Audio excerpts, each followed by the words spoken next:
Dongeng, dongeng, dongeng, dongeng. Assalamualaikum warahmatullahi wabarakatuh. Halo adik-adik, jumpa lagi dengan Bunda Dewi. Kali ini Bunda Dewi akan membacakan cerita dari buku 50 Cerita Islami Terbaik untuk Anak karya Muhammad Yasir LC. Dengan judul cerita Tukang Semir yang Saleh. Seorang laki-laki miskin bekerja sebagai tukang semir sepatu. Walaupun miskin, ia tetap rajin beribadah. Sebagaimana kebanyakan orang, ia juga bermimpi bisa naik haji di suatu hari nanti.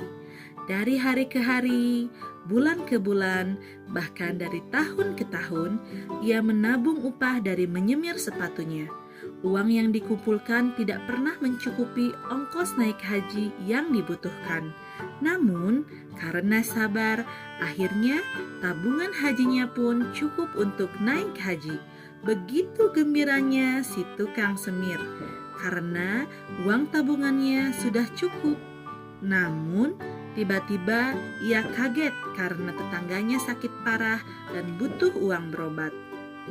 Si tukang semir segera mengunjungi tetangganya yang juga miskin. Tetangganya itu merintih menahan sakit. Karena iba, si tukang semir memberikan semua tabungan hajinya untuk berobat. Ia memang batal naik haji, tapi hatinya tetap senang karena bisa memberikan harapan dan ketenangan kepada tetangganya yang ditimpa musibah. Si tukang semir kembali melakukan pekerjaan sehari-harinya seperti biasa. Sementara itu, di kampung sebelah terdengar beberapa saudagar kaya naik haji. Ketika berada di padang Arafah, sebagian jamaah haji tertidur pulas. Sang saudagar pun tertidur pulas di tengah-tengah keramaian. Sang saudagar bermimpi bertemu Nabi Muhammad. Ia tidak menyia-nyiakan kesempatan itu.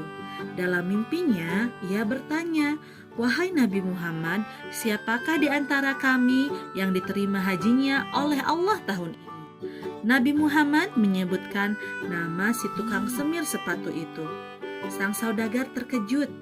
"Wahai Nabi Muhammad, siapa dia dan berasal dari mana dia?" "Dia hamba Allah dari kampung tetanggamu."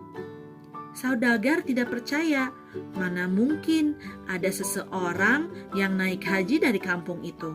Semua penduduknya miskin, penghasilan mereka tidak mencukupi ongkos naik haji. Tiba-tiba ia terbangun dari tidur pulasnya. Setelah pulang kampung, ia mencari orang yang disebutkan Nabi Muhammad dalam mimpinya. Ternyata dia hanyalah seorang tukang semir yang miskin. Lalu saudagar pun bertanya kepada tukang semir itu, "Apakah kamu pernah pergi naik haji?"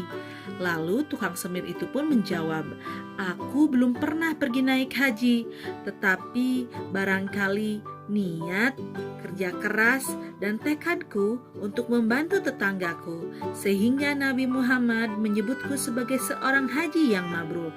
Jawabnya dengan merendah. Nah adik-adik, mari kita belajar dari si tukang semir. Walaupun hidupnya sederhana, tapi dia rela berkorban untuk tetangganya yang sedang membutuhkan biaya. Masya Allah, luar biasa. Yuk kita membantu saudara-saudara kita yang membutuhkan. Apapun yang kita sanggup berikan kepada mereka, meskipun kecil, artinya sangat besar untuk mereka. Terima kasih telah menyimak cerita dari Bunda Dewi. Sampai jumpa lagi dengan cerita-cerita yang seru. Dadah adik-adik. Wassalamualaikum warahmatullahi wabarakatuh.